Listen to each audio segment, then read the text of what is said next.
Bonjour les amis, bienvenue dans cette nouvelle vidéo. Je suis très content de vous retrouver aujourd'hui pour cette vidéo où on va parler du Dynex. Voilà, on va faire un petit update, savoir à peu près où on en est. Pensez à mettre un petit pouce bleu et puis à vous abonner à la chaîne si vous n'êtes pas abonné.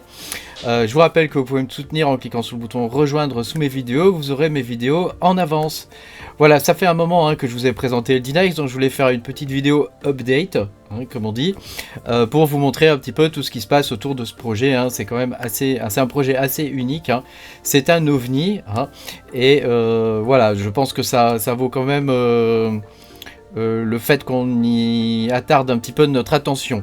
Voilà, alors déjà, il y a des benchmarks qui sont sortis. Vous savez que Dynex, le solver Dynex, c'est un système qui permet de résoudre différents problèmes, différents types de problèmes, et d'utiliser par exemple PyTorch. Donc c'est une librairie en fait qui est utilisée en Python pour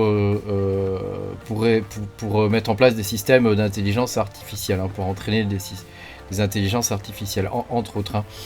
Donc moi je l'utilise un petit peu de temps en temps, et voilà, donc ils ont ouvert leur waiting list, donc c'est quand même assez c'est un univers qui est quand même très intéressant, le Proof of Useful Work. On va dire que c'est vraiment des pionniers dans le domaine. Il y en a d'autres qui vont arriver, mais eux sont vraiment les pionniers. Et d'après les derniers benchmarks que j'ai pu voir, alors je les ai plus sous les yeux, donc je peux pas vous les montrer, mais ils écrasent complètement la concurrence, quoi. Mais vraiment de beaucoup, sachant que sur certains problèmes, la concurrence ne trouve pas de solution, alors que le système de Dynex en machine learning trouve des solutions beaucoup plus rapidement, en 1 ou 2 secondes, quoi, alors que les autres mettent 15-20 secondes à trouver. Donc on est quand même sur une technologie qui est révolutionnaire. Vous savez, il y a différents stades dans l'évolution de l'humanité, dans les révolutions qu'il y a eu. Il y a eu l'invention de la voiture, il y a eu l'invention de l'électricité, de la machine à vapeur, etc. Des circuits, des micro-circuits, voilà, et on a désormais la révolution de l'intelligence artificielle.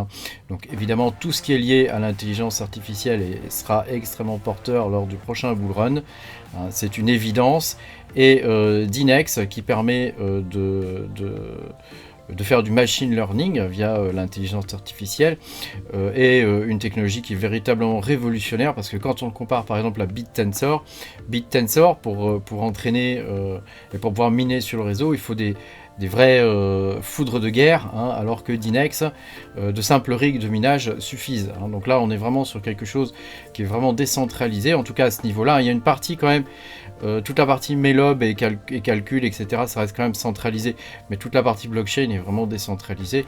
C'est vraiment plaisant de voir ce type de projet arriver. Voilà. Donc j'espère que vous avez pu en miner pas mal dès le départ. Alors, moi j'en connais qui en ont miné pas mal. Donc voilà. Donc moi, pour ma part, j'ai repris le minage du Dynex. C'est actuellement le coin le plus rentable, parce qu'il y a une nouvelle fois 1.0 Miner qui est sorti avec une nouvelle version qui écrase complètement la concurrence. Je vais vous montrer ça. Vous voyez là, j'ai mes deux workers à Nvidia. Je suis à quasiment 100 kilo H. On est loin de ce qu'on a connu au début, rappelez-vous. Alors que sur mes AMD, elles peinent vraiment, elles sont à peine à 10 et là à 6, tu vois. Enfin, c'est vraiment la pitié. Une seule Nvidia vaut presque un rig de mes AMD, quoi. Donc c'est quand même voilà. Donc si vous minez du Dynex, utilisez bien 1.0 Miner, c'est actuellement le plus performant de ce que j'ai pu tester. Voilà. Après, quand on regarde au niveau du prix et des marchés, donc il a été listé sur Lbank, donc c'est un exchange qui est quand même assez gros. Donc c'est une très bonne nouvelle. On reste plus cantonné à TXBit. Là, on commence à passer à la vitesse supérieure. D'ailleurs, ça se sent tout de suite, puisqu'on a 118 000 $ de volume dessus, alors que sur TXBit, on n'a plus que 18 000 $. Évidemment, TXBit, c'est intéressant parce que pour les gens qui utilisent des robots de trading, TXBit est très intéressant, puisqu'il permet de trader sans frais en payant 5 balles par mois. Donc c'est quand même très très bien. C'est entre autres pour ça que beaucoup de coins qui arrivent sur TXBit ont une courbe bien ascendante, hein. Voilà, mais là on est passé à la vitesse supérieure maintenant, parce qu'on a 118 000 $ de volume, sachant qu'on a eu beaucoup plus de volume à une autre époque, hein. Mais voilà, je veux dire, ça se maintient bien, il y a du volume, c'est un coin qui rapporte. Voilà, donc on est vraiment sur quelque chose qui est une technologie qui est très intéressante. Moi, comme depuis le départ, hein, depuis mes toutes premières vidéos, hein, où on a commencé à miner du Dynex, je suis très bullish sur ce projet. Voilà, après ça ne veut pas dire que vous devez le miner, hein. Moi je vous fais simplement part de mon sentiment vis-à-vis de ce projet là. Voilà.